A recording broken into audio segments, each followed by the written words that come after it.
नमस्कार, आप देख रहे हैं राष्ट्रहित टीवी। आपके साथ मैं हूं अंकिता। महाराष्ट्र में इस साल के अंत तक विधानसभा चुनाव होने हैं।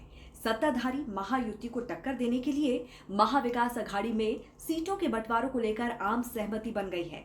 महाविकास अघाड़ी में कांग्रेस, उद्धव ठाकरे और शरद पवार की पार्टी शामिल है। इस बार लोकसभा चुनाव में तीनों ही दल साथ चुनाव लड़े और एनडीए को तगड़ा झटका दिया। लोकसभा चुनाव में बड़ी जीत के बाद महाविकास अघाड़ी के हौसले बुलंद हैं।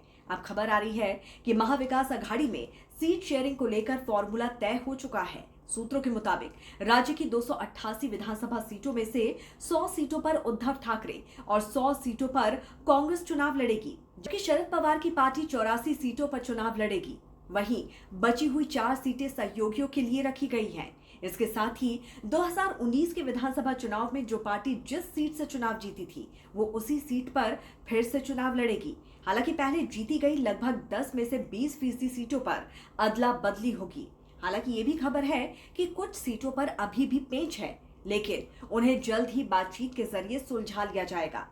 इन सब के बीच महाविकास अघाड़ी में सीट बंटवारे को लेकर बयानबाजी ने राजनीति को गर्मा दिया है। उद्धव ठाकरे गुट सीटों के बंटवारे को लेकर हो रही देरी पर कांग्रेस को जिम्मेदार ठहरा रहा था, लेकिन अब ये साफ हो चुका है कि महायुति के खिलाफ उद्धव ठाकरे, कांग्रेस और शरद पवार मिलकर विधानसभा चुनाव लड़ेंगे।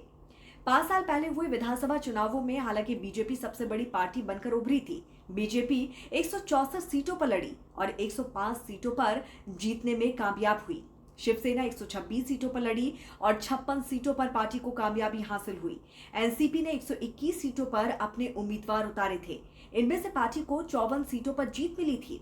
कांग्रेस के 147 उम्मीदवारों में से 44 नेता ही विधायक बने, लेकिन इस बार का विधानसभा चुनाव बेहद दिलचस्प होगा, क्योंकि इस बार एनसीपी और शिवसेना में 2 फाड़ हो चुके हैं। कांग्रेस के कई नेता पार्टी को छोड़ चुके हैं। ऐसे में एमवीए और एनडीए के बीच इस बार आर पार की लड़ाई है। तभी सीटों के बंटवारे पर सबकी नजर टिकी हुई है। तो इस पर आपकी क्या राय है, जरूर हमें बताइए कमेंट करके। जुड़े रहिए राष्ट्रहित टीवी के साथ। नमस्कार।